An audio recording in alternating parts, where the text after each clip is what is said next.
Hi friends, मैं Subhash Kumar Satyendra private ITI के digital learning class में आप सभी का स्वागत। आज आप लोगों के लिए एक नया टॉपिक लेके आए हैं।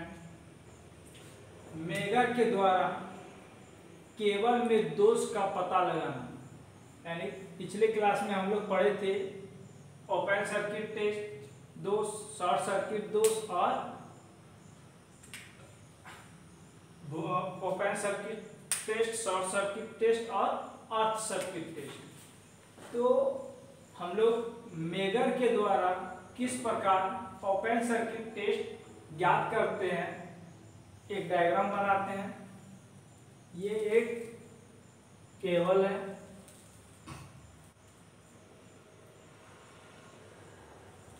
ओपन सर्किट टेस्ट करने के लिए हमेशा 2 कोर केबल की होना आवश्यक है।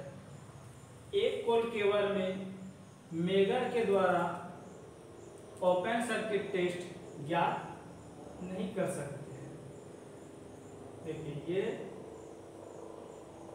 कंडक्टर निकाल दिए, इसको केबल को छील के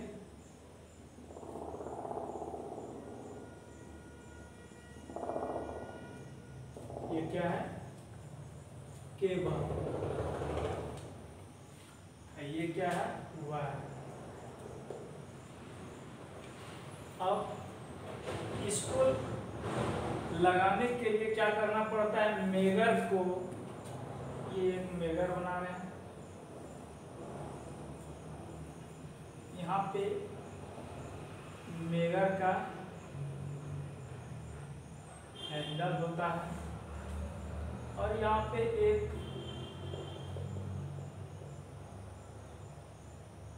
सूचना दर्शाने के लिए मान दिया रहता है। 0 रहता है, 1 2 अनंत तक रहता है।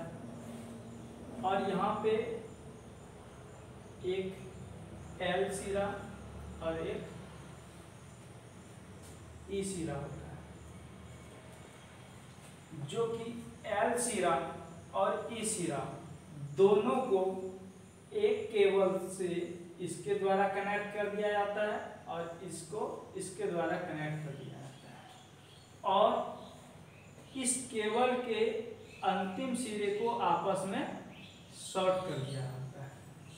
इसके बाद जब इस मेगर के हैंडल को हम घुमाते हैं, कितना स्पीड पे घुमाएंगे, 160 RPM, यानी 160 चक्र प्रति मिनट की दर से इसके हैंडल को जब हम घुमाएंगे तब क्या होगा, यह मेगर की सुई, यदि इसमें ये ओपन है, कहीं पे ये खुला हुआ है, यानी इसके बीच में जो ये, जैसे ये कंडक्टर जा रहा है, ये कंडक्टर कहीं पे कटा हुआ है, तो क्या होगा, ये कंडक्टर है, यदि ये कटा हुआ है तब क्या होगा, यहाँ पे इसकी सुई, ये जो इसकी सुई है, ये कहाँ पे आ जाएगा, 0। यदि ये 0 दर्शाता है मेगर यदि 0 दर्शा रहा है, तब हम समझ जाएंगे कि ये केबल जो है कहीं पे ओपन है। तो इस प्रकार हम ओपन सर्किट टेस्ट कर सकते हैं। यदि मेगर ये लगा हुआ है, यदि मेगर की सुई इंफिनिटिव अनंत की ओर चला आता है, यदि अनंत की ओर चला आता है, तब हम समझ जाएंगे कि ये केबल सही है, यानी ये केबल सही है, ये कहीं पे फॉल्ट इसमें नहीं है। इस प्रकार हम ओपन सर्किट टेस्ट कर सकते हैं। तो इसके बाद शॉर्ट सर्किट टेस्ट, दूसरा कौन सा होता है, short circuit test. Short circuit test, तो शॉर्ट सर्किट टेस्ट ज्ञात करने के लिए क्या करना पड़ेगा कि इसी प्रकार मेगर के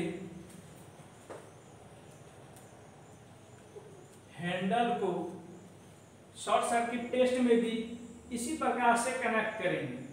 और यदि यहाँ पे ये दोनों आपस में शॉर्ट है, ये दोनों आपस में शॉर्ट है, तो मेगर की हैंडल को जब हम 160 आरपीएम पे घुमाएंगे तब यहाँ से कौन सा धारा उत्पन्न करता है?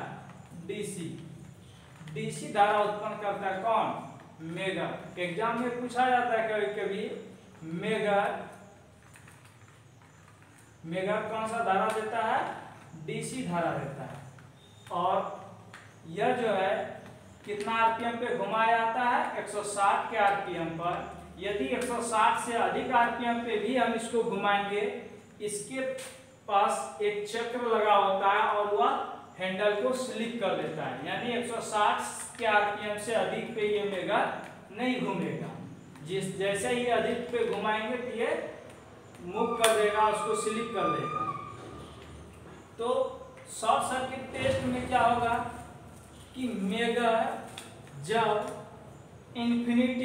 जब मेगर ये अनंत की ओर दर्शा रहा है, जब ये मेगर अनंत की ओर दर्शाएगा तब हम समझ जाएंगे कि हमारा केबल कहीं पे दोनों केबल आपस में कहीं पे शॉर्ट सर्किट कर लिया है और इसके रिसीवर को यहाँ पे हम कनेक्ट कर देंगे। तो इससे हमको पता चलेगा कि जैसे ही यहाँ अनंत बताएगा मेगर तो समझ लेंगे कि आपस में दोनों कहीं शॉर्ट सर्किट हो गया है। यदि मेगर की सुई जीरो दर्शाने लगा, मेगर की सुई क्या दर्शाने लगा? यहाँ पे यदि ये 0 दर्शाने लगा तो हम समझ जाएंगे कि मेरे शॉर्ट सर्किट टेस्ट इसमें नहीं है। तो आज के लिए बस इतना ही, फिर अगले क्लास में हम मिलते हैं।